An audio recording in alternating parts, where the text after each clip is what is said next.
Hey everybody, Bill Lane Realtor here. Happy Monday. I want to talk about probate this morning. I'm in the middle of probate with my mom. She passed away in October, and been an absolute nightmare with this probate thing. My mom thought she had a trust.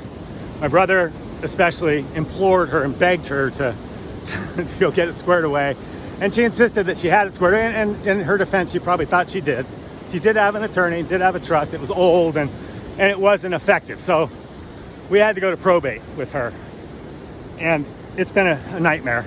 The original attorney I got, which is still the same attorney I have, first of all, the first filing we had, he says the publication company that's supposed to publicize that my mom passed away so debtors can make claims to any debts, that never happened, so we had to file for an extension on our first court date, which backed us up 6 weeks. So we're about to hit that court date here just a week or so ago, and I called the attorney and said, hey, are we ready to go? And he says, yeah, we're all set. Then the next day he calls me back and says, oh, shoot, your mom died in Riverside County and we're filing in San Diego. And the air went out of my diaphragm. I don't know what to say to that. How the hell am I supposed to know, right? I mean, I know where my mom died. I moved all her shit out of her place and I paid for everything. I know where she was. But how am I supposed to know? I mean, now that I hear it, it makes total sense, but I didn't comb over the court filings to make sure my attorney knew what he was doing. That's why I paid the attorney. So now I'm waiting for a phone call today so we can refile in Riverside County.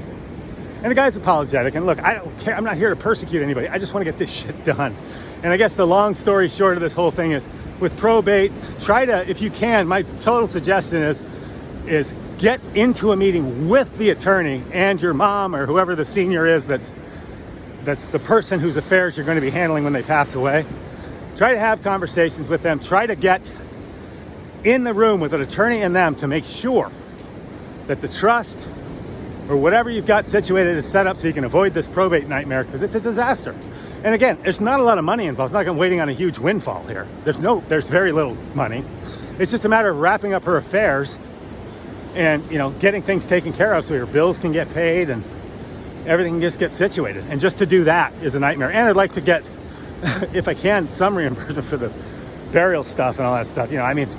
It's a burden and an expense on the person who's handling it if you don't have it squared away. So I highly suggest, based on, again, personal experience, that you do that and you don't just ask the question, because we did that, right? My brother was super diligent about following up with her and trying to make sure that she was squared away. And I did the same thing as well.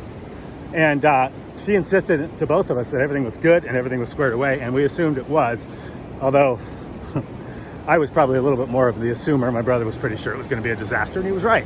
So anyway, my mom had no intention of it being a disaster. She thought she had it situated, and it just didn't work out that way. But please, get in a room with the attorney, with your mom. Even if she's got something drawn up already, or they've already got paperwork and everything, that's good. Go to the attorney that they drew it up with. Get a copy of it. Go sit with the attorney. Discuss it with them. Make sure you protect yourself. It's worth the couple hours it's going to cost you now than trying to deal with it later. I regret mightily that we didn't do it. Although to my defense, we attempted to go places, to go to the bank and do a bunch of stuff, but it was right there in the middle of COVID.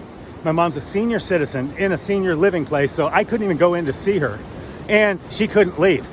And the bank, Wells Fargo, fuck you, by the way, excuse me, Wells Fargo would not do anything to let me get on her account without her being present in the bank branch during COVID. So that wasn't very helpful either. Anyway, it hasn't been fun, so please heed this advice. Get with your senior, the people that you're going to be taking care of, or whose affairs you're going to be taking care of. Go to the place yourself. Make sure that it is situated and all squared away so that when things die, when people pass away, things can be easier to deal with, and you won't have to deal with an absolute nightmare. All right, everybody have a great Monday. 619-243-4000 is my number. If you've got a probate situation or any ugly situation, happy to help you with it. I'm really good at getting out of problems and figuring out how to unravel these messes, and I can help you with it. 619-243-4000. Everybody have a great day. Hope to talk to you soon. Thanks a lot.